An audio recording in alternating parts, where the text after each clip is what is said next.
The Garden Party by Katherine Mansfield, published in 1921. I will be your narrator. And after all, the weather was ideal. They could not have had a more perfect day for a garden party if they had ordered it. Windless, warm, the sky without a cloud. Only the blue was veiled with a haze of light gold, as it is sometimes in early summer.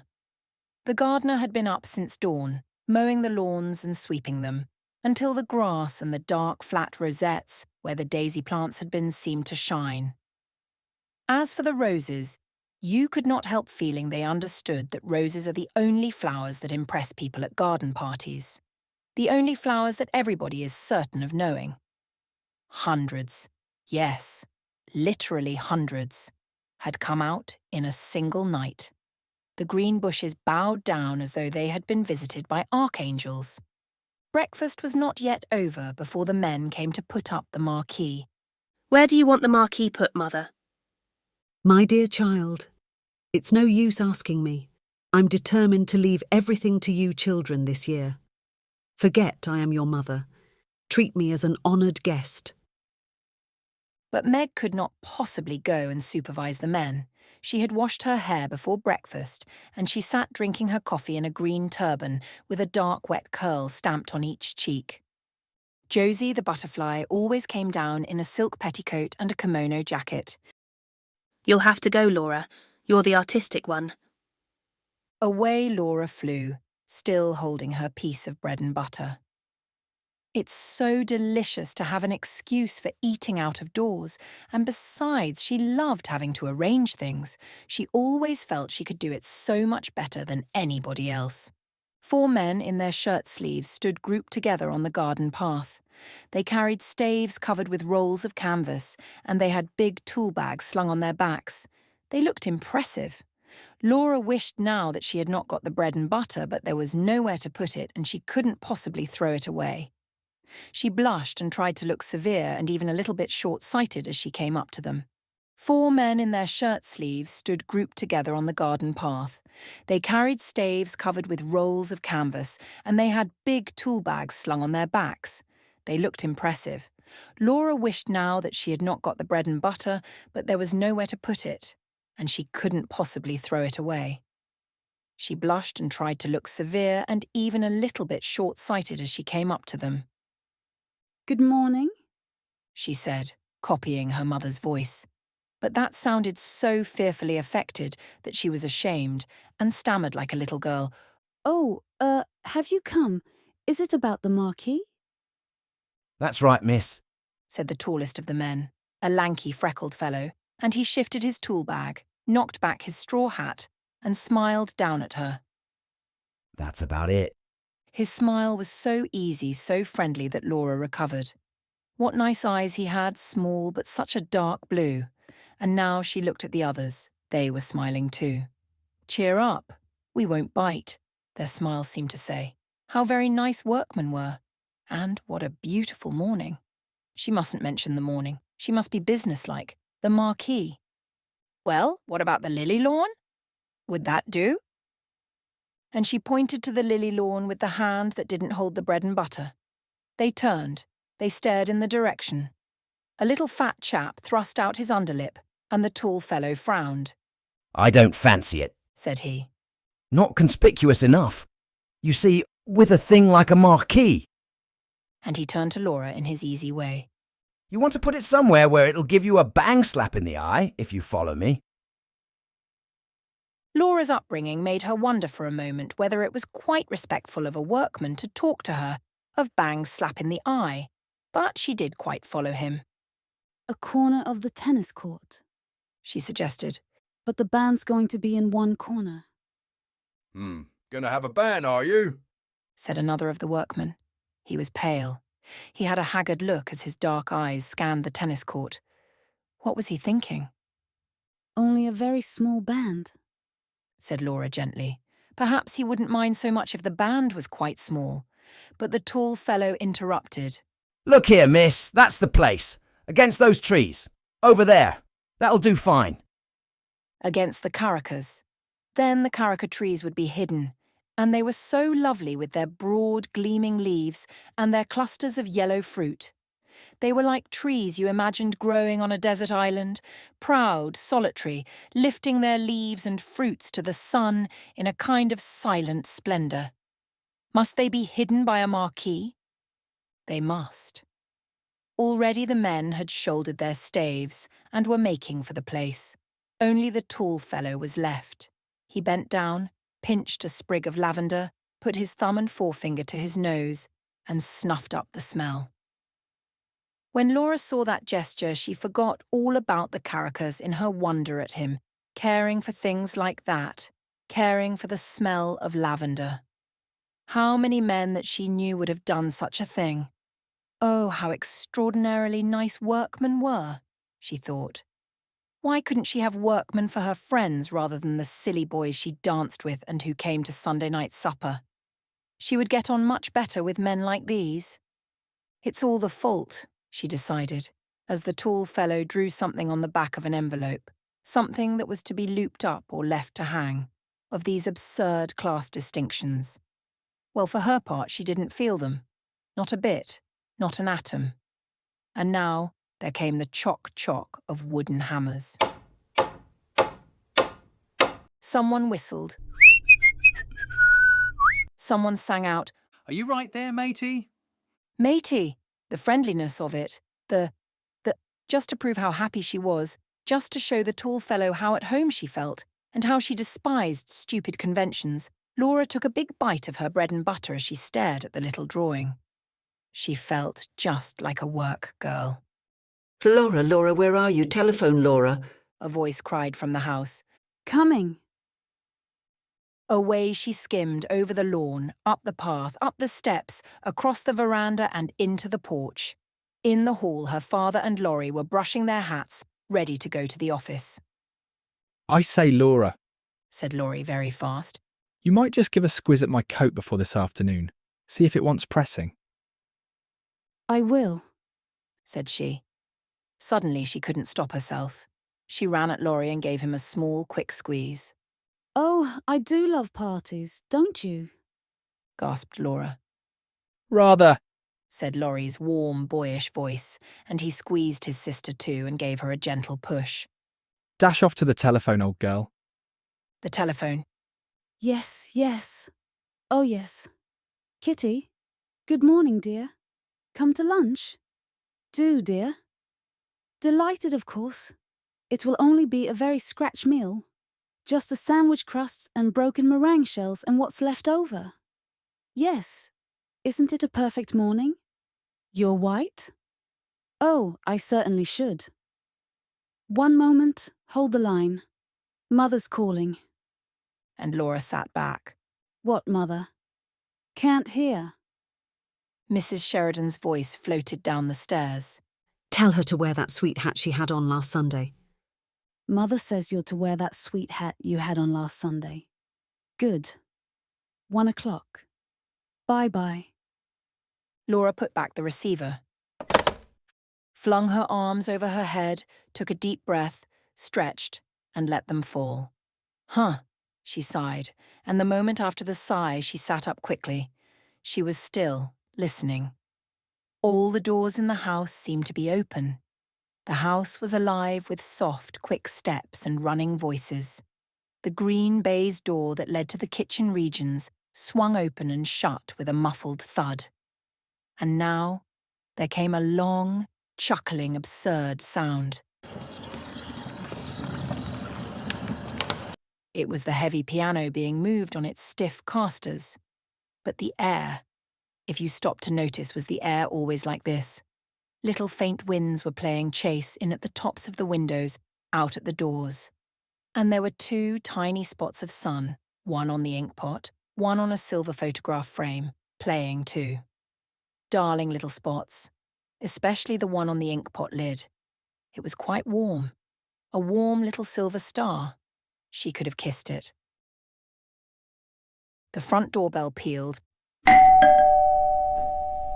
and there sounded the rustle of Sadie's print skirt on the stairs. A man's voice murmured. Sadie answered, careless. I'm sure I don't know. Wait, I'll ask Mrs. Sheridan. What is it, Sadie? Laura came into the hall. It's the florist, Miss Laura. It was indeed. There, just inside the door, stood a wide, shallow tray full of pots of pink lilies. No other kind. Nothing but lilies. Canna lilies, big pink flowers, wide open, radiant, almost frighteningly alive on bright crimson stems. Oh, Sadie, said Laura, and the sound was like a little moan. She crouched down as if to warm herself at that blaze of lilies. She felt they were in her fingers, on her lips, growing in her breast. it's some mistake. She said faintly. Nobody ever ordered so many. Sadie, go and find Mother. But at that moment, Mrs. Sheridan joined them. It's quite right. She said calmly. Yes, I ordered them. Aren't they lovely? She pressed Laura's arm. I was passing the shop yesterday and I saw them in the window, and I suddenly thought for once in my life I shall have enough canna lilies. The garden party will be a good excuse. But I thought you said you didn't mean to interfere, said Laura. Sadie had gone. The florist's man was still outside at his van. She put her arm round her mother's neck and gently, very gently, she bit her mother's ear. My darling child, you wouldn't like a logical mother, would you? Don't do that. Here's the man. He carried more lilies still, another whole tray. Bank them up just inside the door on both sides of the porch, please, said Mrs. Sheridan. Don't you agree, Laura? Oh, I do, Mother.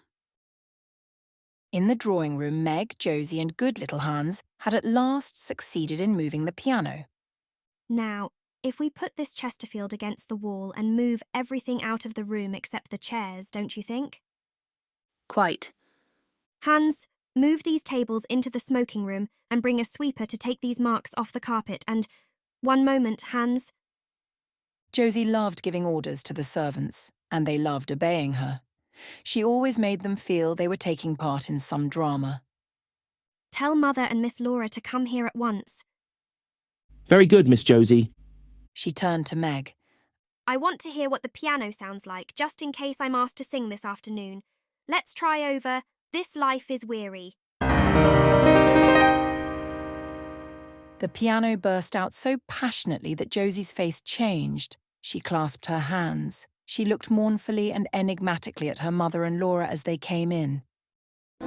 This life is weary, a tear, a sigh, a love that changes.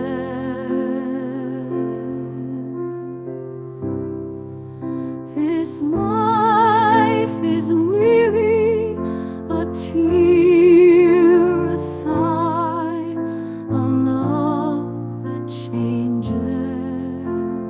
And then goodbye.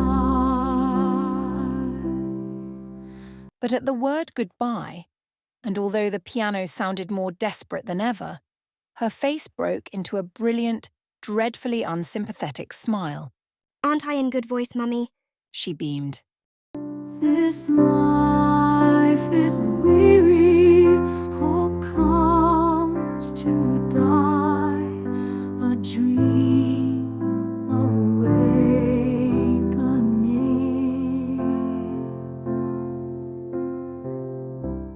But now Sadie interrupted them. What is it, Sadie? If you please, Mum Cook says, have you got the flags for the sandwiches? The flags for the sandwiches, Sadie, echoed Mrs. Sheridan dreamily.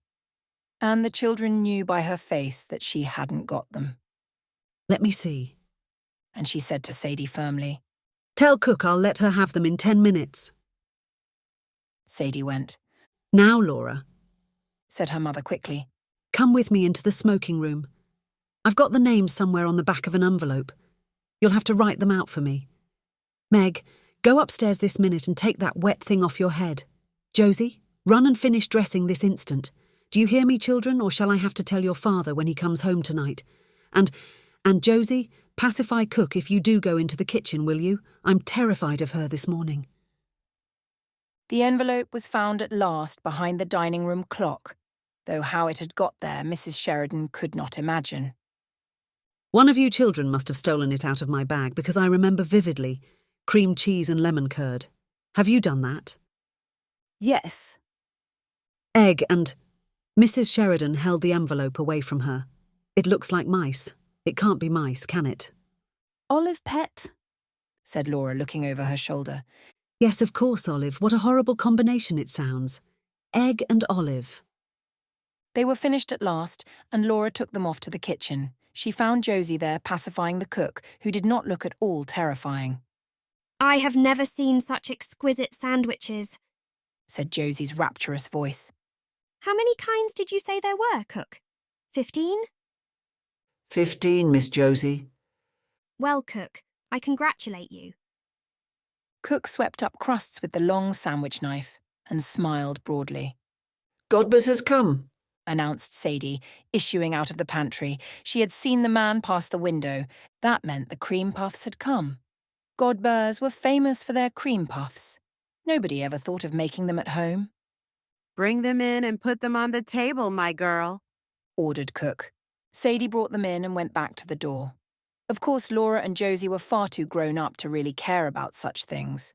All the same, they couldn't help agreeing that the puffs looked very attractive. Very. Cook began arranging them, shaking off the extra icing sugar. Don't they carry one back to all one's parties? Said Laura. I suppose they do, said practical Josie, who never liked to be carried back. They look beautifully light and feathery, I must say. Have one each, my dears, said Cook in her comfortable voice. Your ma won't know. Oh, impossible. Fancy cream puffs so soon after breakfast. The very idea made one shudder. All the same, 2 minutes later, Josie and Laura were licking their fingers with that absorbed inward look that only comes from whipped cream. Let's go into the garden. Out by the back way, suggested Laura. I want to see how the men are getting on with the marquis. They're such awfully nice men. But the back door was blocked by Cook, Sadie, Godber's man, and Hans. Something had happened. Took, clucked Cook like an agitated hen. Sadie had her hand clapped to her cheek as though she had toothache. Hans's face was screwed up in the effort to understand. Only Godber's man seemed to be enjoying himself. It was his story. What's the matter? What's happened? There's been a horrible accident, said Cook. A man killed. A man killed? Where? How? When? But Godber's man wasn't going to have his story snatched from under his very nose. Know those little cottages just below here, miss? Know them? Of course she knew them. Well, there's a young chap living there, name of Scott, a carter. His horse shied at a traction engine, corner of Hawk Street this morning, and he was thrown out on the back of his head, killed. Dead! Laura stared at Godber's man. Dead when they picked him up, said Godber's man with relish.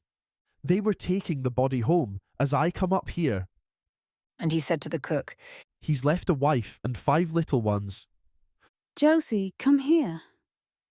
Laura caught hold of her sister's sleeve and dragged her through the kitchen to the other side of the green baize door.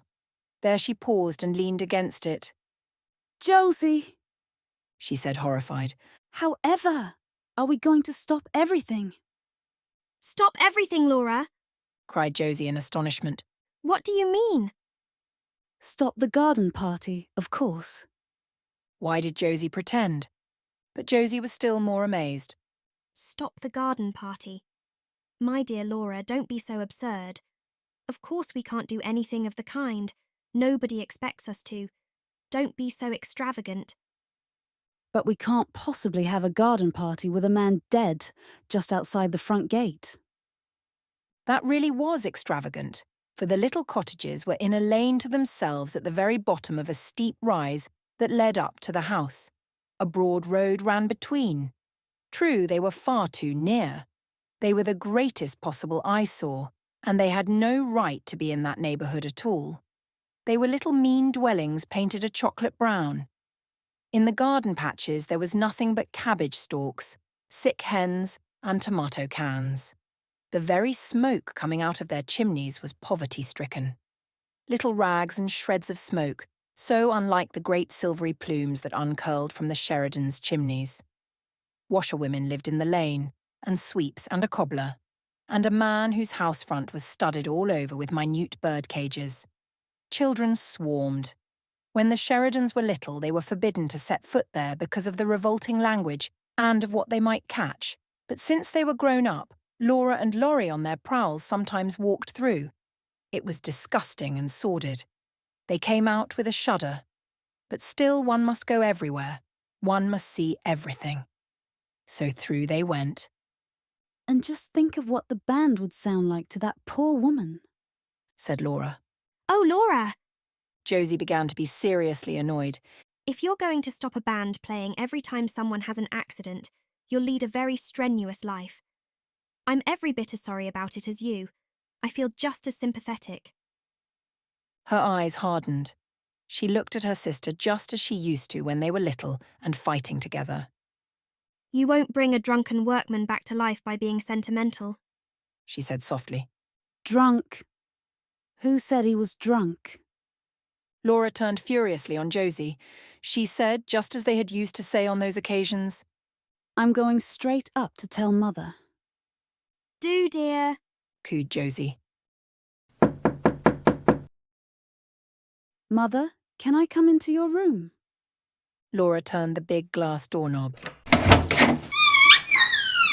Of course, child. Why? What's the matter? What's given you such a colour? And Mrs. Sheridan turned round from her dressing table. She was trying on a new hat. Mother, a man's been killed, began Laura. Not in the garden, interrupted her mother. No. Oh, what a fright you gave me. Mrs. Sheridan sighed with relief and took off the big hat and held it on her knees. But listen, Mother, said Laura. Breathless, half choking, she told the dreadful story. Of course, we can't have our party, can we? She pleaded. The band and everybody arriving. They'd hear us, Mother. They're nearly neighbours. To Laura's astonishment, her mother behaved just like Josie. It was harder to bear because she seemed amused. She refused to take Laura seriously. But, my dear child, use your common sense. It's only by accident we've heard of it. If someone had died there normally, and I can't understand how they keep alive in those poky little holes, we should still be having our party, shouldn't we? Laura had to say yes to that, but she felt it was all wrong. She sat down on her mother's sofa and pinched the cushion frill. Mother, isn't it terribly heartless of us? She asked. Darling. Mrs. Sheridan got up and came over to her, carrying the hat. Before Laura could stop her, she had popped it on. My child, said her mother. The hat is yours. It's made for you. It's much too young for me. I have never seen you look such a picture. Look at yourself. And she held up her hand mirror. But, Mother... Laura began again. She couldn't look at herself. She turned aside. This time, Mrs. Sheridan lost patience, just as Josie had done. You are being very absurd, Laura, she said coldly. People like that don't expect sacrifices from us, and it's not very sympathetic to spoil everybody's enjoyment as you're doing now. I don't understand, said Laura, and she walked quickly out of the room into her own bedroom. There, quite by chance, the first thing she saw was this charming girl in the mirror, in her black hat trimmed with gold daisies and a long black velvet ribbon. Never had she imagined she could look like that. Is Mother right? She thought, and now she hoped her mother was right. Am I being extravagant? Perhaps it was extravagant. Just for a moment she had another glimpse of that poor woman and those little children, and the body being carried into the house, but it all seemed blurred, unreal, like a picture in the newspaper. I'll remember it again after the party's over, she decided, and somehow that seemed quite the best plan.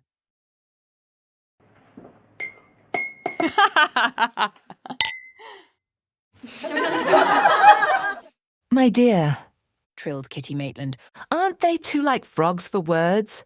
You ought to have arranged them round the pond with the conductor in the middle on a leaf.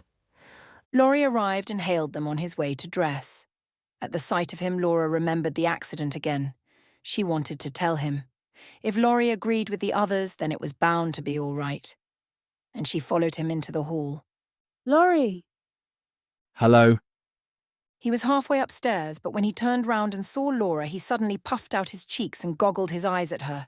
My word, Laura. You do look stunning. Said Laurie. What an absolutely topping hat. Laura said faintly. Is it? And smiled up at Laurie and didn't tell him after all. Soon after that, people began coming in streams. The band struck up. The hired waiters ran from the house to the marquee. Wherever you looked, there were couples strolling, bending to the flowers, greeting, moving on over the lawn. They were like bright birds that had alighted in the Sheridan's garden for this one afternoon, on their way to... where?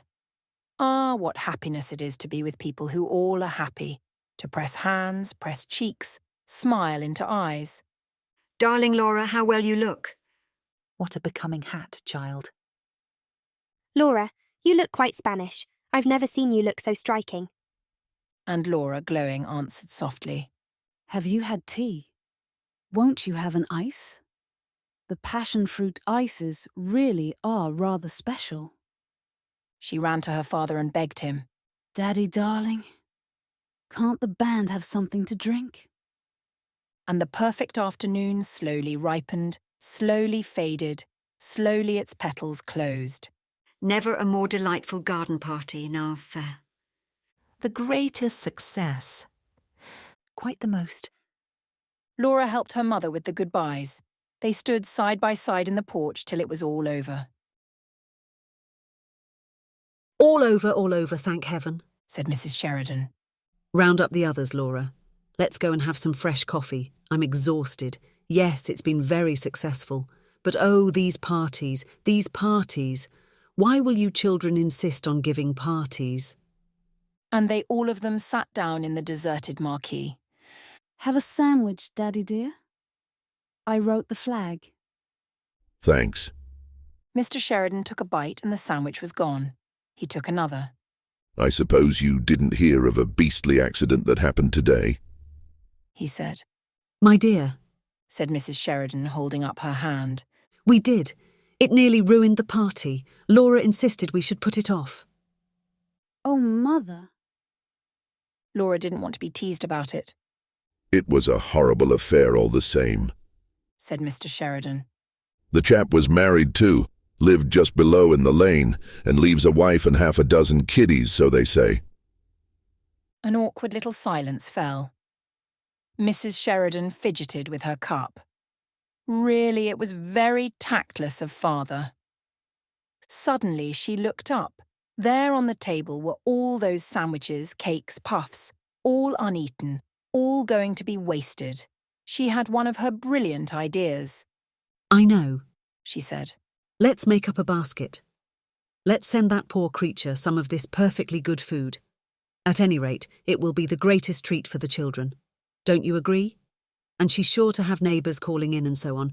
What a point to have it all ready prepared. Laura! She jumped up. Get me the big basket out of the stairs cupboard.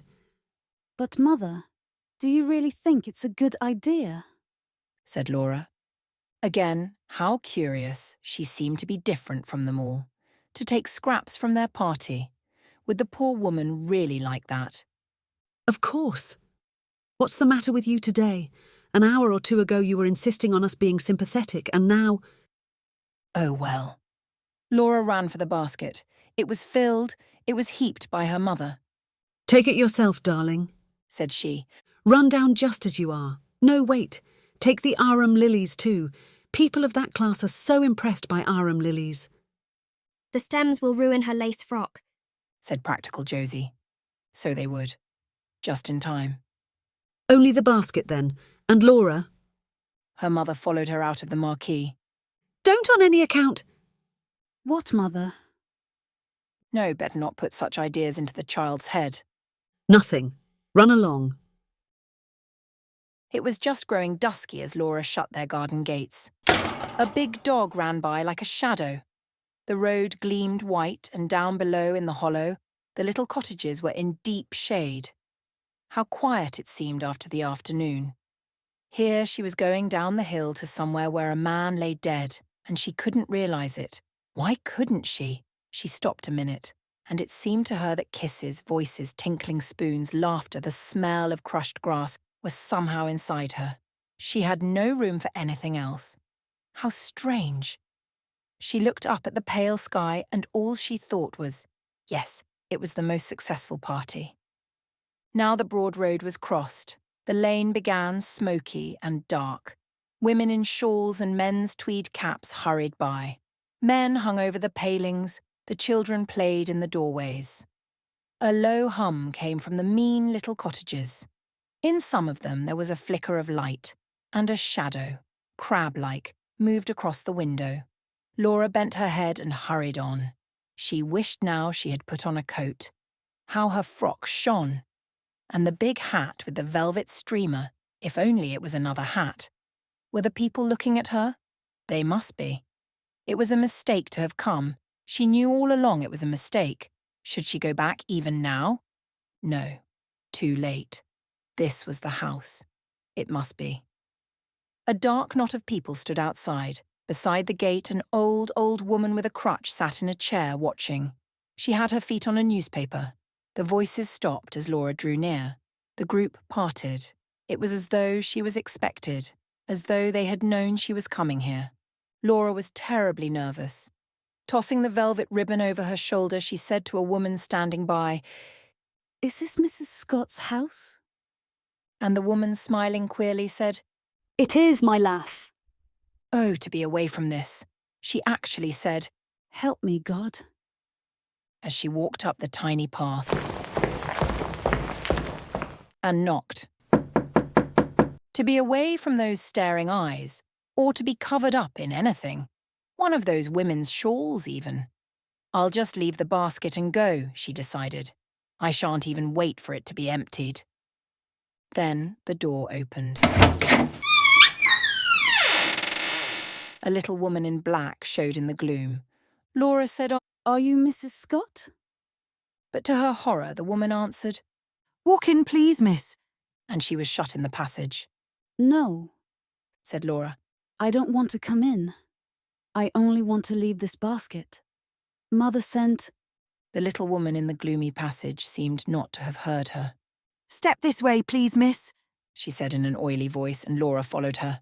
She found herself in a wretched little low kitchen, lighted by a smoky lamp. There was a woman sitting before the fire. "Em," said the little creature who had let her in. "Em, it's a young lady." She turned to Laura. She said meaningly, "I'm her sister, miss. You'll excuse her, won't you?" "Oh, but of course," said Laura. Please don't disturb her. I only want to leave." But at that moment, the woman at the fire turned round. Her face puffed up, red, with swollen eyes and swollen lips, looked terrible. She seemed as though she couldn't understand why Laura was there. What did it mean? Why was this stranger standing in the kitchen with a basket? What was it all about? And the poor face puckered up again. "All right, my dear," said the other. "I'll thank the young lady." And again she began. "You'll excuse her, miss, I'm sure." And her face, swollen too, tried an oily smile. Laura only wanted to get out, to get away. She was back in the passage. The door opened. She walked straight through into the bedroom where the dead man was lying. "You'd like a look at him, wouldn't you?" said Em's sister, and she brushed past Laura over to the bed. "Don't be afraid, my lass." And now her voice sounded fond and sly, and fondly she drew down the sheet. "He looks a picture. There's nothing to show. Come along, my dear." Laura came. There lay a young man, fast asleep, sleeping so soundly, so deeply, that he was far, far away from them both. Oh, so remote, so peaceful. He was dreaming. Never wake him up again. His head was sunk in the pillow, his eyes were closed, they were blind under the closed eyelids. He was given up to his dream. What did garden parties and baskets and lace frocks matter to him? He was far from all those things. He was wonderful, beautiful. While they were laughing and while the band was playing, this marvel had come to the lane. Happy? Happy. All is well, said that sleeping face. This is just as it should be. I am content. But all the same, you had to cry, and she couldn't go out of the room without saying something to him. Laura gave a loud, childish sob. Forgive my hat, she said.